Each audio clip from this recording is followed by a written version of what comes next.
अजीज़ान मन, आपकी जानिब से मुझे बारहा कहा जा रहा था कि टीएलपी और साद रिजवी के मामले के ऊपर जो है वो ताज़ा तरीन मालूमात हासिल करूं और आप तक पहुंचाऊं। वो काम मैंने कर लिया है और इस वीलॉग के अंदर वो मैं मुख्तसर आप तक पहुंचाना चाहता हूं। लेकिन उसके साथ साथ 28वीं तरमीम के मामले के ऊपर सदर जरदारी के ऊपर शदीद तरीन प्रेशर है। मिक्स्ड किस्म के मैसेजेस वो दे रहे हैं। मामला है क्या, असल में कहां तक पहुंचा है, उसके ऊपर भी मैं आपको अपडेट देना चाहूंगा। और उसके साथ साथ अफगानिस्तान और रूस का जो दिफाई मुआहदा हुआ है उसके ऊपर पाकिस्तान में बहुत ज्यादा आग लगी हुई है, खासतौर के ऊपर पाकिस्तान के information operation, military information operation करांडू ब्रिगेड को। उसकी हकीकत क्या है और कितना हकीकत है और कितना फसाना है, इन तीन खबरों के ऊपर अपडेट्स आज के इस वीलॉग में मैं आपको प्रेजेंट करना चाहता हूं। शुरू करते हैं।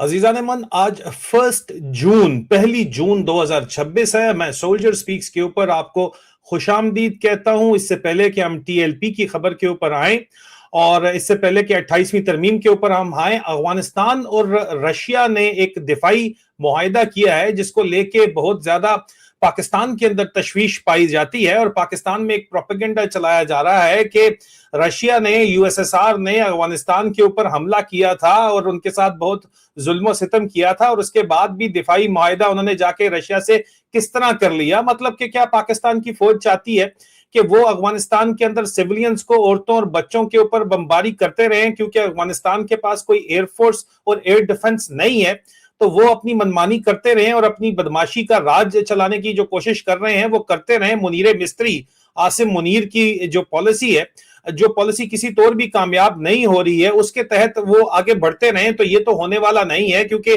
दूसरी तरफ से कहा जाता है कि पाकिस्तान ने भी तो बांग्लादेश के अंदर, मशरकी पाकिस्तान के अंदर जो जुल्म सितम किया था उसके बाद हथियार डाले। तकरीबन 93,000 सोल्जर्स के बारे में इल्जाम लगाया जाता है, जिनमें 93,000 पाकिस्तानियों ने अपने हथियार डाले थे और उसके बाद वो हिंदुस्तान की जेलों के अंदर गए थे और उसके बाद भी उन्होंने आज बांग्लादेश के साथ अमन मुआहदे किए हैं। तो अगर वहां पे जाके यूएसएसआर ने हथियार अफगानिस्तान में डाले थे और अब उनके मामलात आगे चल रहे हैं, तो पाकिस्तान को क्यों तकलीफ है? तकलीफ क्यों है वो तो हमें पता है, लेकिन ये एक बहुत बड़ी स्ट्रैटेजिक खबर है। जो दिफाई मुआहिदा हुआ है, इसमें आपको पता ही है कि मौलवी याकूब ने जाके मिनिस्ट्री ऑफ डिफेंस अफगानिस्तान की, जो इस वक्त गवर्नमेंट के हैं, अमारात इस्लामी अफगानिस्तान के, उन्होंने साइन किया एग्रीमेंट मिलिट्री टेक्नोलॉजी के ऊपर, डिफेंस कोऑपरेशन के ऊपर और मुमकिना जो है वो ट्रांसफर ऑफ आर्म्स के ऊपर भी बातचीत हुई है।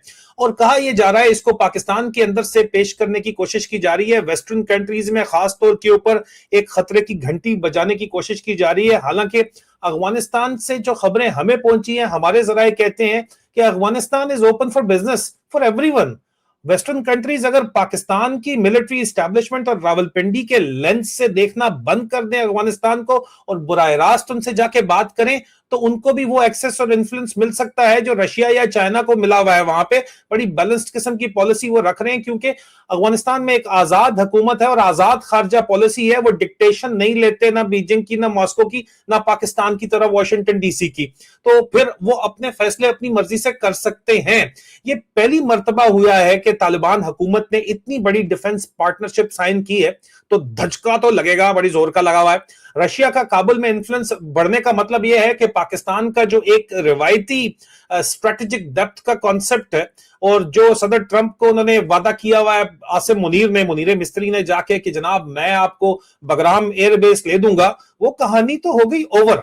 वो गई, रात गई, बात गई। अब वो काम नहीं हो सकता यहां पे, इसलिए तकलीफ हो रही है। और ये डेवलपमेंट उस वक्त हो रही है जब पाकिस्तान और अफगानिस्तान के ताल्लुकात पहली की तरह नहीं है और शदीद उनके अंदर तनाज़ात हैं। और पाकिस्तान अपने ही अंदर जो इस वक्त टीटीपी टाइप ग्रुप्स हैं उनको कसूरवार ठहराता है। उनका कसूरवार, उनके साथ जो कुछ भी किया जा रहा है उसका कसूरवार जो है वो ठहराता है किसको?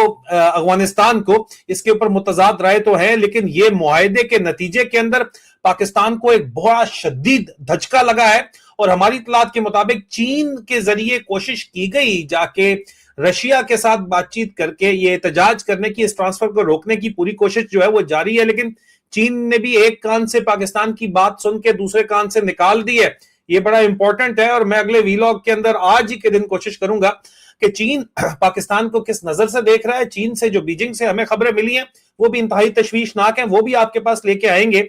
लेकिन इससे पहले कि उसके ऊपर आए और टीएलपी के मामले के ऊपर आए, आपको 28वीं तरमीम में सदर आसिफ अली जरदारी का बयान नजर आया होगा। उन्होंने कहा था कि जनाब हम खुद मिलिट्री इस्टेब्लिशमेंट को अपने हाथों से मजबूत करेंगे, ये बात उन्होंने की थी। आपको पता ही है अच्छे तरीके से, इसके ऊपर काफी ज्यादा जो है वो मामलात काफी पाकिस्तान के अंदर गर्म हुए हैं। इस्लामाबाद के सियासी कॉरिडोर्स में 28वीं कॉन्स्टिट्यूशनल तरमीम की बहस फिर गर्म है इस वक्त, क्योंकि 28वीं के बाद 29वीं तरमीम करके सदर आसिफ अली जरदारी को सदारत से फारिग करके सदर पहले अपना बैठाना चाहते हैं और उसके बाद आसिम मुनीर वर्दी में खुद सदर आना चाहते हैं। ये हमारी रिपोर्ट्स हैं। और रिपोर्ट्स के मुताबिक प्रोविंसेस कुछ के इख्तियारात को भी जो 18वीं तरमीम में शामिल थे उनको खत्म करना, वापस फेडरेशन को करने के ऊपर बात हो रही है। खासतौर के ऊपर जो जराए हैं, रिसोर्सेज हैं जो कि प्रोविंसेस के पास है, उनको वापस लेने की बात हो रही है। जबकि मुल्क के अंदर बगावत, इंसर्जेंसी पहले ही चल रही है, तो मजीद उस जलती के ऊपर तेल फेंकने का ये काम होगा। ठीक है, लेकिन सियासी ऑब्जर्वर का कहना है कि ये अमेंडमेंट के बगैर हुकूमत के लिए कुछ स्ट्रेटेजिक ऑब्जेक्टिव हासिल करना मुश्किल होगा, जो इस वक्त हुकूमत जो पंजाब की सरकार है, डाकू डफर अलायंस है, वो करना चाहती है। लेकिन पाकिस्तान पीपल्स पार्टी और बिलावल भुट्टो जरदारी खुलेआम ये कहते हैं कि उनसे कोई एक तो रस्मी बात नहीं हुई और दूसरा वो इसके ऊपर उन्होंने एक तरफ गुड कॉप खेल रहे हैं। सदर जरदारी जाके पहले बयान देते थे कि ईंट से ईंट बजा दूंगा, तुम लोगों तो यहाँ पे चंद दिनों के लिए हम पक्के हैं। और अब सदर जरदारी हमेशा सियासत की तरह जो है वो सियासतदानों की तरह गेम डाल रहे हैं कि एक तरफ बता रहे हैं कि हम फौज के हाथ मजबूत करेंगे, लेकिन अंदर खाते जो है वो फौज की तमाम चालों को वो कामयाब नहीं होने दे रहे। और जरदारी इस वक्त किंग मेकर भी है और बॉटल नेक भी बना हुआ है अपनी इस पोजीशन के अंदर। सदारती ओहदे के अंदर किसी की कोई भी इतनी, आपको पता है कि सदर पाकिस्तान आरिफ अलवी भी रह के गए हैं, रबड़ स्टैंप की तरह उनको इस्तेमाल किया फौज ने इमरान खान के जेल में जाने के बावजूद भी। लेकिन जरदारी क्योंकि दूसरी दफा सदर पाकिस्तान बने आसिफ अली जरदारी, तो वो यहां पे 28वीं तरमीम को लेके किंग मेकर के रोल के ऊपर सामने आ रहे हैं और बॉटल नेक भी बने हुए। ये दो अहम तरीन मामलात हैं और ये आगे चल के एक खुली किस्म की रस्साकशी के अंदर ये मामलात तब्दील हो सकते हैं, ये मैं आपको वाजे बता दूं। अब आइए टीएलपी के मामले के ऊपर। टीएलपी का मामला बहुत ज्यादा इंपॉर्टेंट है। आपने बार बार पूछा कि साद रिजवी की क्या अपडेट है, उनके भाई की क्या अपडेट है, तो मैं ताजा तरीन मुसद्दिका इत्तलात आपके पास लेके पहुंच गया हूं। आपके कमेंट्स के अंदर भी बार बार मुझसे पूछा जाता है कि जी टीएलपी की कोई अपडेट दे दें, क्या बना है। तहरीके लब्बैक पाकिस्तान फिर से सियासी बहस का भी एक दफा मरकज बनी हुई है। साद रिजवी और उनके भाई के हवाले से मुख्तलिफ रिपोर्ट्स गर्दिश कर रही हैं। जहां तक मीडिया रिपोर्ट्स का ताल्लुक है, तो मीडिया रिपोर्ट्स ने तो कहा था कि जी कानून के मुताबिक जो है वो कानून नाफिज करने वाले इदारों ने उनकी लोकेशन ट्रैक कर ली थी, जबकि दूसरी रिपोर्ट्स में उनकी मूवमेंट को सीक्रेट रखा गया था। सवाल यह है कि एस्टैब्लिशमेंट और टीएलपी के दरमियान असल इक्वेशन क्या है? क्या टीएलपी को दोबारा सियासी इंजीनियरिंग के लिए इस्तेमाल किया जा रहा है या फिर कंट्रोल किया जा रहा है? जो लेटेस्ट स्ट्रेटेजी है उसमें मैं आपको ये वाजे करता चलूं कि साद रिजवी और उनके भाई को आईएसआई के काउंटर टेररिज्म डायरेक्टरेट ने अपनी मेहमान के तौर के ऊपर रखा हुआ है। उनके सेल्स हैं इस्लामाबाद के अंदर, वहां पे उनको रखा हुआ है। टीएलपी के ऊपर पॉलिसी अभी आसिम मुनीर की बड़ी क्लियर है और आसिम मलिक की बड़ी क्लियर है, डीजीआईएसआई की और आर्मी चीफ की, कि वो कलदम ही रहेगी, बैन उसके ऊपर बरकरार रहेगा, लेकिन उनको रिजर्व के अंदर रखा जा रहा है और बड़ा जनाब जो है वो आराम के साथ रखा जा रहा है उनकी लीडरशिप को, ताकि मौका आने के ऊपर अगर इस्तेमाल करना पड़ जाए तो उनको इस्तेमाल किया जा सके। आपको पता है पाकिस्तान में सियासी कुव्वतें कभी पूरी तरह खत्म नहीं होती और टीएलपी एक बहुत बड़ी सियासी कुव्वत है और उन्हें सिर्फ और सिर्फ जरूरत के मुताबिक एक्टिवेट या डीएक्टिवेट किया जाता है। तो इस वक्त जो लेटेस्ट इत्तलात हैं, जो लेटेस्ट पॉलिसी है, उसमें टीएलपी को डीएक्टिवेट रखने के ही अहकामात हैं। टीएलपी को एक्टिवेट करने के लिए जो है वो अभी तक कोई फैसला नहीं हुआ और 28वीं तरमीम को लेके नून लीग बिल्कुल यस सर अगर नहीं करेगी और अपने वोट्स नहीं देगी और पंजाब असेंबली नहीं देगी तो टीएलपी को उस सूरत में एक्टिवेट किया जाएगा। और पीटीआई की तलवार भी लटकाई गई है इस वक्त, लेकिन क्योंकि इमरान खान ऑन बोर्ड नहीं है तो इसलिए पीटीआई को इस वक्त जो है वो उनके साथ कोई बात नहीं बन रही। आपको पता है झूठी खबरें फैलाई जा रही हैं डील की, दो के सच नहीं है, लेकिन टीएलपी को अगर इस्तेमाल किया जाए तो टीएलपी बाकायदा तौर के ऊपर मुरीद के का जो कत्लेआम हुआ उसका जिम्मेदार पंजाब हुकूमत को, नून लीग की हुकूमत को ठहराती है। और नून लीग की हुकूमत के ऊपर अगर उनको एक, हमेशा से आपको पता है कि इससे पहले नून लीग की हुकूमत को काबू करने के लिए टीटीपी का इस्तेमाल किया गया था, तहरीक तालिबान पाकिस्तान का इस्तेमाल किया गया था, पंजाबी तालिबान का इस्तेमाल किया गया था, जो आज भी और नॉर्थ वजीरिस्तान के अंदर भी जैश मोहम्मद वाले फारूकी ग्रुप, समदी ग्रुप, ये टीटीपी के ग्रुप्स हैं, गुट तालिबान हैं, जिनको इस्तेमाल आज दिन भी किया जाता है। आईएसआई के काउंटर टेररिज्म डायरेक्टरेट के अंदर कमांड वो चल रहे हैं। इसी तरह टीएलपी की भी जिम्मेदारी आईएसआई के काउंटर टेररिज्म डायरेक्टरेट के अंदर है। और अगर इस वक्त टीटीपी जो है वो जरा हैजर्डस हो गया मामला, उसको वो इन्वॉल्व नहीं करना चाहते, क्योंकि बयानिया बैनुल-अक़वामी मार्केट में बेचा जा रहा है कि टीटीपी को अफगानिस्तान जो है वो हमारे खिलाफ उसने लॉन्च किया हुआ है। हालांकि ये इनके अपने ही प्रॉक्सी ग्रुप्स हैं जिनके इनके साथ अपने ही झगड़े चल रहे हैं। लेकिन टीएलपी एक ऐसा मोरा है जिसको किसी वक्त भी पिछली दौरे हुकूमतों के अंदर आईजेआई जब थी और उसके अलावा शरीफों को जब भी डंडा देना होता था और शरीफ समझते थे कि वो बहुत सियाने हो गए हैं, तो ये टीटीपी का इस्तेमाल किया जाता था।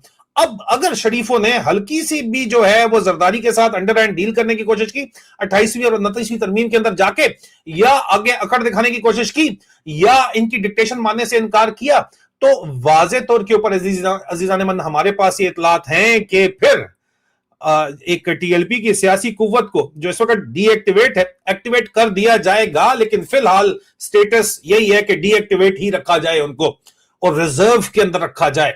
टीएलपी इस वक्त पाकिस्तानी एस्टैब्लिशमेंट के स्ट्रेटेजिक रिजर्व के तौर के ऊपर पीछे रखी गई है। उसको किसी वक्त भी लॉन्च करने के लिए फौज के अहकामात आ सकते हैं, और वो तब आ सकते हैं अगर पंजाब में नून लीग की जो पार्टी है, या जो आले शरीफ है, या तख्ते लाहौर है, वो हल्की सी भी जो है वो कोई अकड़ दिखाने की कोशिश करे, या नवाज शरीफ की गर्दन में जरा सा भी सरिया आए और जरा सी भी जो है वो अपनी जो है ना दिखाने की कोशिश करें कि नहीं ऐसी बड़ी कोई शय, तो उस सूरत में टीएलपी ऐसा रिजर्व है, ऐसा हथियार है जिसको लॉन्च करके बदले की इजाजत दे दी जाए। अगर जो कुछ मुरीद के अंदर हुआ तो फिर आप सोचें कि क्या होगा, और क्या आज से पहले इस तरह हुआ है?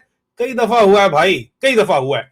तो ये अपडेट है ताजा तरीन जो आपने मांगी थी टीएलपी के ऊपर। आगे चल के मैं आपको बताऊंगा कि किस तरह आज के दूसरे बल्कि तीसरा ही वीलॉग है, कल लंदन के अंदर किया था, लोगों की बोलते हुए भी जो है लंदन के अंदर भी, इल्फर्ड के अंदर भी लोगों की बोलते हुए फटती है, माजरत के साथ इन अल्फाज का इस्तेमाल करना पड़ा है लेकिन वाकई फटती है। लेकिन बहरहाल जो अगला हमारा आज का वीलॉग है उसके अंदर मैं आपको फौज के अंदर जो इस वक्त अन्नेवाह करप्शन चल रही है और कमांड फंड के नाम के ऊपर जो ब्लैक फंड चल रहा है और उसकी वजह से फ्रस्ट्रेशन बढ़ी है और सेक्स स्कैंडल्स की ऐसी भरमार है ऊपर से नीचे तक, और उसके बाद आसिम मुनीर की फौज में खुली छूट है, खुली छुट्टी है, अय्याशी प्रोग्राम जितने मर्जी चलाओ। वो क्या है, इससे अगले वीलॉग के अंदर आपको मैं लेके पेश होऊंगा। अब तक के लिए सिर्फ इतना ही, इजाजत दीजिए, खुदा।